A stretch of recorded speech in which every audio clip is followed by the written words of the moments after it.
السلام علیکم دوستو، ندیم احمد حاضر ہے کھٹی میٹھی باتوں میں اپنے نئے ولاگ کے ساتھ۔ دوستو، گھن گرج جاری ہے۔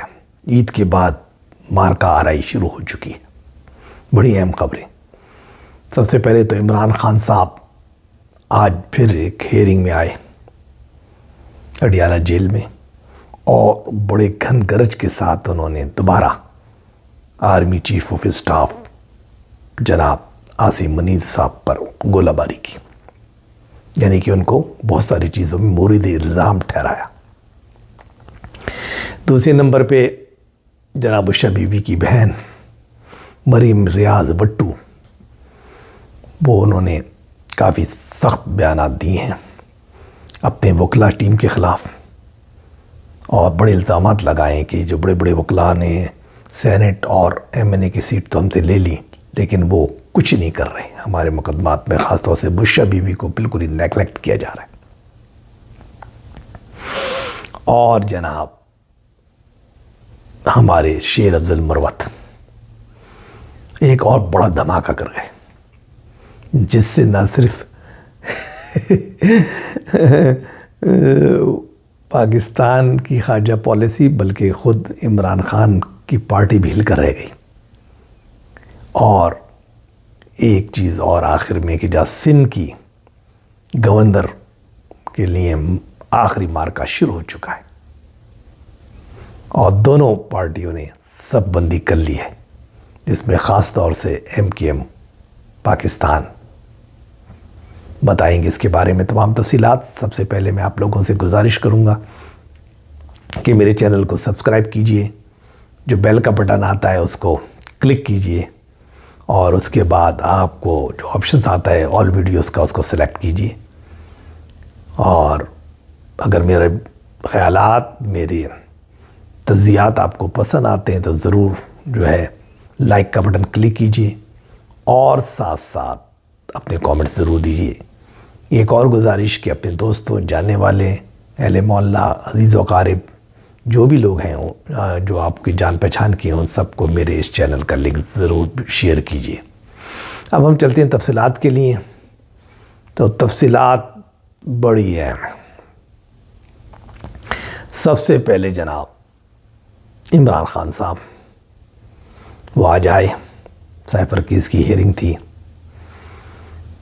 تو جب جیل میں آئے تو اب گورنمنٹ نے جب سے پچھلی دفعہ انہوں نے بڑی گولہ باری کی تھی، بہت زیادہ غصے کا اظہار کیا تھا، اور ڈائریکٹ جناب آرمی اور ایس آئی، آرمی چیف اور I S I per direct ان کے نام لیے تھے، تو اس دفعہ جو ہے ایک دیوار کھڑی کر دی گئی تھی۔ ایک تو صحافیوں کو کافی تقریباً 60-70 فیٹ بلند پہ دوری پر بٹھایا گیا، پھر وہاں پر اور عمران خان کے درمیان ایک لکڑی کی دیوار کھڑی کر دی، اس کے اوپر پھر گلاسز لگا دیے تاکہ آپ دیکھ سکیں وہاں سے کہ کچھ منظر نظر آ جائے وہ کارروائی کا، لیکن باقی نیچے لکڑیاں لگا دی گئیں، اور کافی اونچی وہ دیوار تھی، تقریباً 11 فٹ کے قریب۔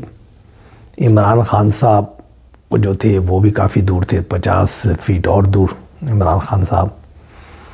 تو وہی ہوا، اور پھر باقاعدہ ایس او پیز بھی لگا دیے گئے کہ بھیا جو بھی یہاں صحافی آئے ہیں ان کا کام صرف کارروائی کو سننا ہے اور اس کی رپورٹ کرنا ہے، کوئی سوال وہ نہیں کریں گے، نہ عمران خان صاحب سے کوئی پولیٹیکل سوال نہیں ہوگا، کوئی بات چیت نہیں ہوگی۔ اگر کسی صحافی نے کوئی سوال کیا تو پھر اس کو نیکسٹ ٹائم نہیں بلایا جائے گا۔ اب عمران خان صاحب جب آئے تو عمران خان صاحب نے پھر دیکھا کہ یار یہ کیا ہو گیا، تو پھر وہ بڑے غصے میں پہلے بھی تھے اور دوبارہ بھی بات کرنا چاہتے تھے صحافیوں سے، لہذا پہلے تو انہوں نے کرسی پہ چڑھنے کی کوشش کی کہ یہاں سے چڑھ کے میں اوپر کھڑا ہو جاؤں تاکہ پھر میں صحافیوں سے ڈائریکٹ آنکھوں میں آنکھیں ڈال کے بات کر سکوں، لیکن دیوار کافی اونچی تھی، 11 فٹ کی، تو وہ اتنے قدآور ہونے کے باوجود بھی کرسی پہ چڑھ کے باہر نہیں جھانک سکے، تو پھر وہ نیچے کھڑے ہو گئے، اور شیشے کے پیچھے کھڑے ہو کے انہوں نے کافی زوردار بلند آواز میں بولنا شروع کیا۔ 5-7 منٹ تک وہ خوب گرجے، خاص طور سے انہوں نے جو الزام لگایا اس بات پہ کہ بھائی میری بیوی عائشہ بی بی کے ساتھ بہت ظلم ہو رہا ہے، اور میری جو ہے نا وہ خاص طور سے جاب یہ چیف آف آرمی اسٹاف کے کہنے پر ہو رہا ہے، اور جو جج ہے جس نے ان کو سزا دی ہے وہ جان بوجھ کے اس کی کنپٹی پہ بندوق رکھ کے تو شاہانہ کیس میں جو ہے بشا بیوی کو 14 سال کی قید کی سزا دلوائی گئی ہے. وہ میری بیوی کو مارنا چاہتے ہیں. اگر اس کے انہوں نے کچھ ہوا تھا بشا بیوی کو تو اس کا جو قتل کا الزام جو ہے آرمی چیف پر آئے گا. اور کافی زیادہ سانحہ بہاول نگر پہ بھی انہوں نے بات چیت کی کہ جو فوج اور پولیس کے درمیان تصادم ہوا اور فوج جو نے کافی ان کی پٹائی کی پولیس والوں کی. کافی غصے میں نظر آئے بہت زیادہ اور انہوں نے کافی باتیں بنی ایک طریقے سے ٹارگٹ کیا عاصم منیر صاحب کو. جو ان کی پلاننگ لگتی ہے جو میں نے لگتا ہے کہ وہ ایک پورا بنانا چاہتے ہیں کہ فوج جو ہے وہ سب ہمارے ساتھ ہے, یہ فوج اچھی ہے, فوج میں برائی نہیں ہے, صرف ایک شخص یا دو شخص کی وجہ سے میرے ساتھ جو کچھ ظلم ہو رہا ہے وہ ان کی وجہ سے ہو رہا ہے, میری بیوی کے ساتھ ظلم ہو رہا ہے. تو بہت زیادہ باتیں کی انہوں نے. لیکن اس میں انہوں نے اپنی خواتین جو قیدی ہیں ان کی بیچاری کارکن اس کے بارے میں بات نہیں کی کہ جب ہم کی وائف کے ساتھ ہی ہو رہا ہے تو باقی لوگوں کے ساتھ بھی تو ہو رہا ہے. ان خواتین کتنے عرصے سے جیل میں ہیں, 9 کے واقعات میں اس کے بارے میں بات نہیں کی, صرف وہ بیوی کے بارے میں بڑا متفکر نظر آئے. اسی طرح کل جو ہے انٹرویو دیا بشا بیوی کی بہن نے, مریم ریاض بٹو, جو ایک زمانے میں پی ٹی آئی کے کارکن بھی رہی ہیں, اب بھی شاید ہوں, مجھے اس کے بارے میں علم نہیں ہے. تو انہوں نے بہت خطرناک باتیں کی. انہوں نے کہا کہ ڈائریکٹ الزام لگایا اپنے وکلا کی ٹیم پر. انہوں نے کہا کہ صاحب یہ کھوسا صاحب ہوئے اور حامد خان صاحب ہوئے اور جو ہے ظفر صاحب ہوئے, جو بھی ہوئے کوئی کچھ نہیں کر رہا اور وہ لوگ جو ہے نا کوئی انٹرسٹ نہیں لے رہے, اور میری بیوی کے گرد اور عمران خان سے گرد وہ تنگ ہوتا جا رہا ہے گھیرا گورنمنٹ کا, اور وہ جو ہے ان کو شکنجے کے میں جکڑ رہی ہے, اور یہ لوگ صحیح طریقے سے اٹینڈ نہیں کر رہے کیسز کو, صحیح طریقے سے پیروی نہیں کر رہے, ڈیفینڈ نہیں کر رہے ہو. کیونکہ ہوا یہ تھا کہ ایک کیس میں جو انہوں نے ڈالی تھی اپلیکیشن بشا بیوی نے کہ مجھے جیل میں رکھا جائے عمران خان صاحب کے ساتھ اڈیالہ جیل میں, اور یہاں سے بنی گالا سے نکالا جائے, اس کی سنوائی تھی. اور عثمان گل شاید ان کے وکیل تھے لیکن وہ آئے نہیں. تو جج صاحب میاں اورنگزیب آئے, وہ بیٹھے رہے. انہوں نے کہا بھی کہاں ہے وکیل, کے بھی نہیں آیا. تو انہوں نے کہا یہ کیا بات ہے, پہلے درخواست دیتے, جب ہیئرنگ ہوتی ہے تو غائب ہو جاتے ہیں. انہوں نے کافی دیر ویٹ کیا, اس کے بعد انہوں نے فائل کو کلوز کر دیا, کیس ختم کر دیا کہ ٹھیک ہے نہیں آئے تو کیس خارج. اب اس کے 2 گھنٹے بعد یہ ٹہلتے ہوئے آ گئے ان کے جو وکیل تھے عثمان صاحب. انہوں نے کہا نہیں وہ راستے تھے بند تھے کیونکہ سعودی سے وزیر خارجہ ہے, وہ ہے, یہ ہے, وہ ہے, اس کی وجہ سے میں وقت پہ نہیں پہنچ سکا. انہوں نے کہا یار یہ کیا بات ہے یار, تمہارے کیس کی ہیئرنگ میں تمہیں آنا ہے, تم نہیں آئے. تو انہوں نے کہا اب تو کیس تو میں نے کلوز کر دیا, تمہیں دوبارہ ریوائیو کرنا ہے تو تم اپلیکیشن دے کے اس کو دوبارہ کھلوا سکتے ہو. تو اس وجہ سے بہت زیادہ ناراض تھیں مریم ریاض بٹو جو ان کی سگی بہن ہے بشا بیوی کی, اور بہت ہی تلخ باتیں انہوں نے اپنے وکلا ٹیم کے خلاف کی. انہوں نے کہا کہ یار یہ لوگ تو کچھ بھی نہیں کر رہے ہیں اور ہم سے بالکل ہی ہمیں جو ہے نا مار رہے ہیں یار, ہمارے خلاف جو بھی گھیرا گورنمنٹ کر رہی ہے اس کا یہ ڈیفینس پراپر نہیں کر رہے اور ہم سے نالا ہیں اور یہ ہیں. پھر اس کے بعد وہ ایک شو میں بھی آئیں, وہاں بھی انہوں نے بڑی تلخ باتیں کی. انہوں نے یوٹیوب پہ بھی سہارا لیا, وہاں پر بھی بڑی تلخ باتیں اپنے وکلا ٹیم کے خلاف کی. اب آ جاتے ہیں جناب ہمارے پیارے دوست, پیارے شہزادے شیر افضل مروت صاحب کے. شیر افضل مروت صاحب آپ کو پتہ ہے کہ بس وہ من موجی ہیں, اور وہ ایسی باتیں کہہ جاتے ہیں کہ بعد میں تو ان کو بھی خود پریشانی بھی ہوتی ہے لیکن وہ کچھ کر بھی نہیں سکتے کیونکہ تیر کمان سے نکل چکا ہوتا ہے. وہ مشہور ہیں جذباتی باتیں کرنے میں, وہ مشہور ہیں اپنے نوجوان جو کارکن ہیں یا حامی ہیں عمران خان صاحب کے شہدائی ہیں, ان کو لہو ان کا گرم کرنے کے لیے, ان کو جذباتی کرنے کے لیے وہ صحیح ہے, ایک بڑا اثاثہ ہے, لیکن ان میں سینسز کی کچھ کمی ہے کہ وہ بہت باتوں کی نزاکت کو نہیں سمجھتے اور ایسی باتیں کہہ جاتے ہیں جس سے پارٹی کو بہت بڑا مسئلہ پیش آ جاتا ہے. تو انہوں نے جناب غریدہ فاروقی کے انٹرویو میں میرے پروگرام میں وہ آئے, وہ انہوں نے انٹرویو دیا اور صاحب پھر سعودی کے خلاف وہ گرجے برسے. انہوں نے کہا کہ ہمارے کو عمران خان صاحب کی حکومت کو ہٹانے میں جو ہے امریکہ کے ساتھ ساتھ سعودی عرب کا بھی بڑا رول ہے. کیونکہ سعودی عرب جو ہے امریکہ کی بی ٹیم ہے، وہ امریکہ کے اشاروں پہ ناچتا ہے اور امریکہ کے کہنے پہ وہ ہر کام جو ہے اس کے تھرو یہاں کروایا جاتا ہے. تو ان لوگوں نے یہ ساری حرکت کی ہے اور یہ ہم اس کو بھی اتنا بڑا ملزم سمجھتے ہیں جس طرح جو ہے ہم امریکہ کو سمجھتے ہیں. تو ان لوگوں نے یہ کیا، اور یہ جو سرمایہ کاری ہے اور یہ جو ڈرامہ ہو رہا ہے یہ سب اسی وجہ سے ہو رہا ہے کہ ظاہر ہے کہ ان لوگوں نے پہلے ہمیں ہٹوایا اور اب ان کو نوازنا ہے، ان حکومت کو جو نہیں آئی ہے اس کو زندہ رکھنا ہے، تو اس لیے جو سرمایہ کاری کر رہے ہیں. اس کے علاوہ انہوں نے یہ بھی کہا کہ اور یہ باتیں اور بھی تھیں کہ جو ہے سلمان جو ہے نا، محمد بن سلمان کو جو وہاں کے پرنس ہیں ان کو جناب ان کے کانوں میں غلط بات پہنچائی گئی کہ عمران نے جو ہے نا کیبنٹ میٹنگ میں آپ کے خلاف کچھ باتیں کی بےہودہ قسم کی، اور یہ ہوا ہے. بہت ہی وہ عجیب و غریب، انہوں نے بہت بڑا سعودی عرب کو مورد الزام ٹھہرایا امریکہ کے ساتھ ساتھ.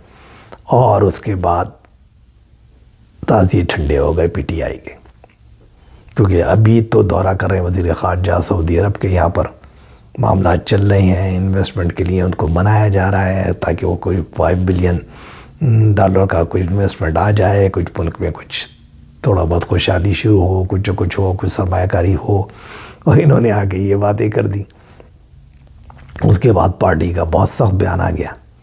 پارٹی نے معذرت کی کہ یہ ان کا ذاتی بیان ہے، ہمارے سے کوئی تعلق نہیں، ہم تو اس کو اپنا برادر ملک سمجھتے ہیں، وہ ہمارے لیے بڑا اہم ہے سعودی عرب، وہ ہمارا پاکستان کا ایک بڑا اہم پارٹنر ہے اور اس کے بغیر تو ہمارا ملک سروائیو نہیں کر سکتا، اور یہ ہم اس کو بڑی عزت دیتے ہیں، عزت و تقریب کی نگاہ سے دیکھتے ہیں ان کی سپورٹ کو. پتہ نہیں کیا لیکن تیر تو کمان سے نکل چکا تھا نا. ذاتی حیثیت میں کریں یا جو بھی کریں، عمران صاحب کے اسپوکس مین ہیں، عمران خان نے ان کو ایک ڈیوٹی لگائی ہوئی ہے، وہ ایز اے پارٹی اسپوکس مین جاتے ہیں تمام پروگرامز کے اندر اور وہ پارٹی کا موقف بیان کرتے ہیں. تو آپ کیسے یہ کہہ سکتے ہیں کہ ان کا ذاتی خیالات ہیں، اور ذاتی خیالات تو نہیں تھے.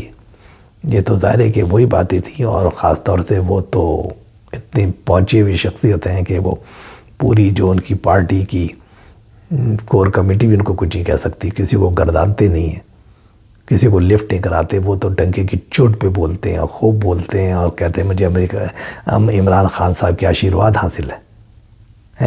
تو جو باتیں میں کہتا ہوں عمران خان کی دل کی بات ہوتی ہے، جو میں یہاں کہتا ہوں، جو میں پبلک میں کہتا ہوں یا کہیں بھی کہتا ہوں. تو وہ انہوں نے جو باتیں کیں وہ بڑی نقصان دہ ثابت ہوں گی اب عمران خان صاحب کے لیے، اور ان کے آگے آنے میں، پاور کے آنے میں بھی مشکلات پیدا ہوں گی. کیونکہ اگر آپ سعودی عرب، امریکہ، ان سب کو اس طریقے سے آپ کریں گے تو انہی کی سپورٹ پہ تو یہ ملک سروائیو کرتا ہے، تھوڑا بہت جو چندہ ملتا ہے آپ کیسے کرو گے؟ تو ابھی امریکہ میں تو چلو ان کی فورن کی تنظیم ہے، فورن اور پاکستان کی، انہوں نے جیسے تیسے کر کے لابنگ کر کے کافی وہاں پر اپنی نرم گوشہ پیدا کیا ہے. وہاں پہ جا کے سینیٹروں سے مل رہے ہیں، ان کو بتا رہے ہیں، کہہ رہے ہیں کہ جی ہماری کوئی وہ نہیں ہے، غلطی سے یہ بات آ گئی تھی، ہم نے تو کوئی مورد الزام نہیں لگایا عمران کو، اس کو، امریکہ کو، اور ہم تو دوستی کرنا چاہتے ہیں. عمران خان صاحب تو امریکہ کی بہت عزت کرتے ہیں، یہ ہے وہ ہے، وہ تمام باتیں وہ کر کے وہاں پہ معاملے پہ تھوڑا بہت مرہم رکھا تھا، انہوں نے ٹھنڈا کیا تھا. اور کچھ جو ڈونلڈ لو کو بھی بلوایا تھا خارجہ کمیٹی میں، اس کو کافی کراس ایگزامینیشن بھی کروائی تھی. تو کافی انہوں نے کام کیا. لیکن سعودی عرب کے معاملے میں انہوں نے آ کے اور بھی معاملہ بیچ چوراہے پہ آ کے گند کر دی. ایسا نہیں کرنا چاہیے. اور پہلے بھی یہ غلطیاں تھیں عمران خان صاحب کی کہ انہوں نے سعودی عرب سے تعلقات خراب کر لیے تھے، انہوں نے چائنا سے تعلقات خراب کر لیے تھے، انہوں نے امریکہ سے تعلقات خراب کر لیے تھے. کہ ایون دو کہ فوج چاہتی تھی کہ وہ رہیں پاور میں، ان کی بڑی سپورٹ تھی، لیکن اس کے باوجود اس کو ہٹانا پڑا کہ خارجہ پالیسی ہاتھ سے نکل گئی تھی، اور سارے جو تینوں بڑے ملک جو ہیں، جو سپورٹر ہیں آپ کی، جن کی بنیاد پہ آپ کی تھوڑی بہت اکنامی چلتی ہے، وہ انہوں نے ہاتھ کھینچ لیا تھا. تو عمران خان صاحب کو بھی سوچنا چاہیے کہ کن لوگوں کو آگے بڑھانا ہے جن کے پاس سیاسی شعور ہو. ایون دو آپ کے دل میں کچھ باتیں ہوں گی لیکن ان کو پبلکلی نہ کہیں. آپ اپنے لحاظ سے بیلنس کر کے چلیں.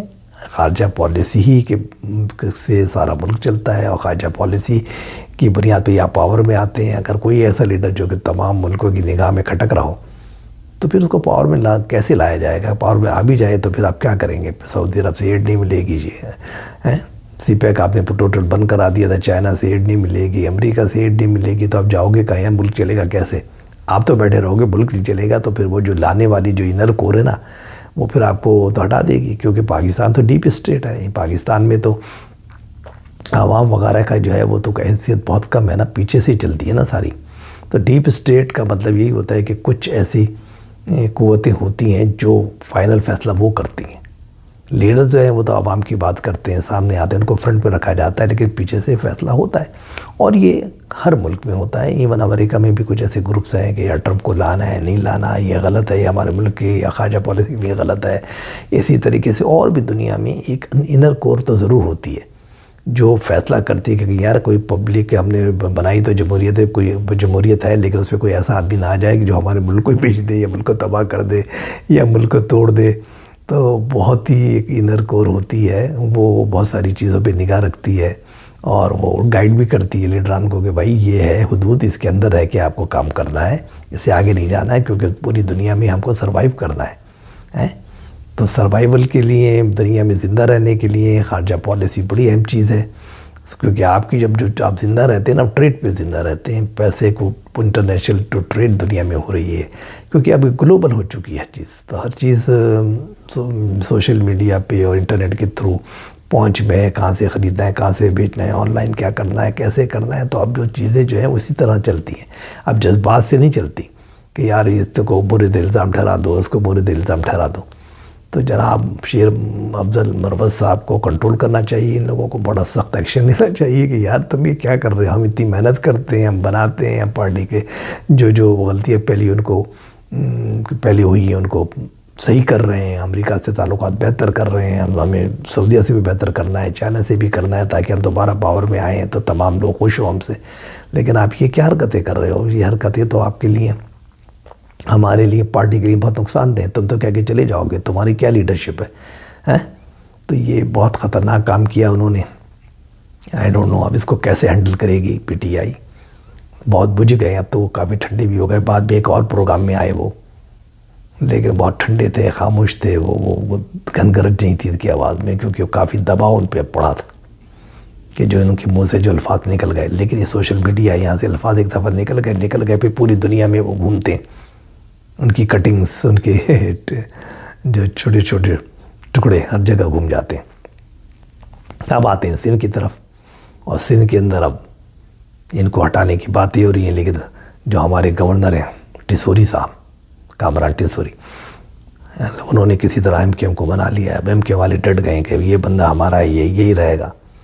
اور ادھر سے جو پارٹیاں ہیں، خاص طور سے پیپلز پارٹی نے ماسک کھولا ہوا ہے کہ ان کو ہٹاؤ.